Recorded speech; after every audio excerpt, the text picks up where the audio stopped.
One person signed the petition from another part of the island. Being a taxpayer, they are concerned about it. There are also visitors. And one visitor wrote, "Your reputation as an idyllic, well-administered island is sinking along with your road. Isn't it time you dealt with the present problems? Dorman Road needs your help. The slope is sloughing, can only get worse."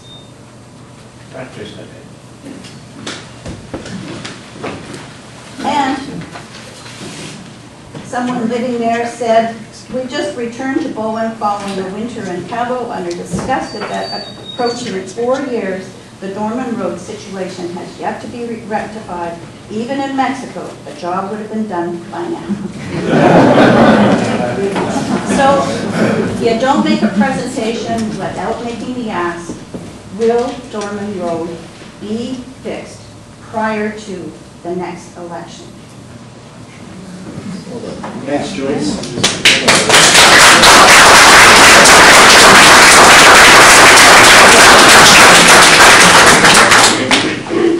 So, your question is about sort of the geotechnical stability of the road, and unfortunately, we don't have either our public works superintendent or even his assistant here to answer those questions.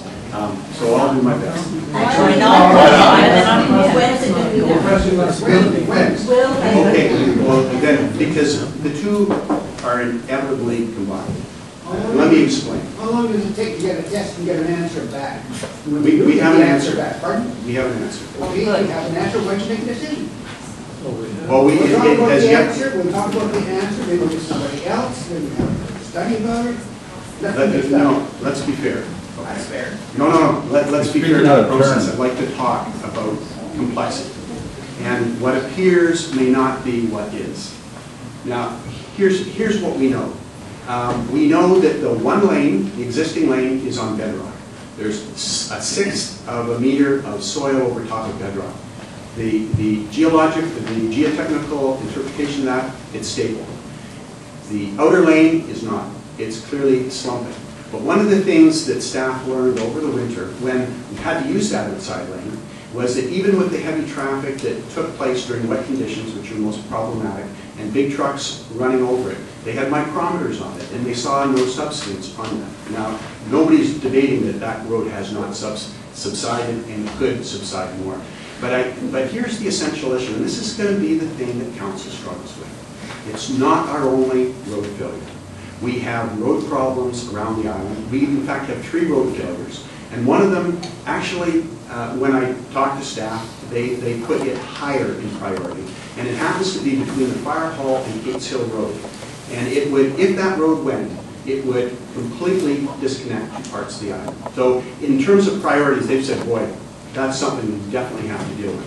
Now, we haven't heard from them because we haven't got that report, but it is coming soon, we understand, on the Dorman Road assessment. But here's the tough issue. The repair of that outer lane could, and now this is sort of guesstimating, it could approximate our annual roads budget, $300,000. It's a big deal to repair. So that's, every council member is going to have to live with that. So, okay, it's an expensive fix. Now, where does it sit in the priority list? And here is, I think, sort of an essential thing that we struggle with. When we talk to our public works, we ask them, is it a public safety issue? And the answer is no.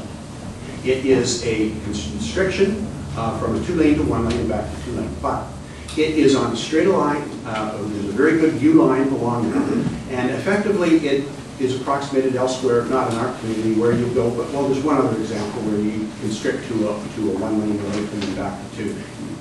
You obey a stop sign. The stop sign manages the risk. And so the question that you're posing is, what if the whole thing went? And the answer to that is, it's not likely to, because it is, that inner lane is on bedrock. So it's one of these things when you look at it and you go, this is awful. This whole thing could go. But that's not the geotechnical advice that the staff have received.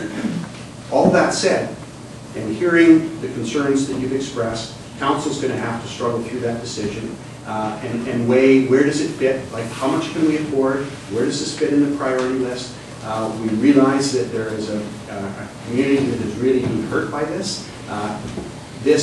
that issue as well as the issue of the undergrounding process. So your question was yes or no, and that's a question that council will have to deliberate on, as you'd expect, at a council meeting where we make decisions, but we would do that with a report in front of us, and we'll struggle through the hard question.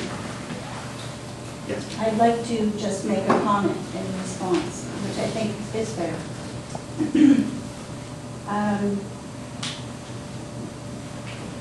If you were to take a look at the impact of that road on the value of the properties beyond it, you might discover that the market values have been affected to the point that you're not getting the tax base that you should be getting from those properties.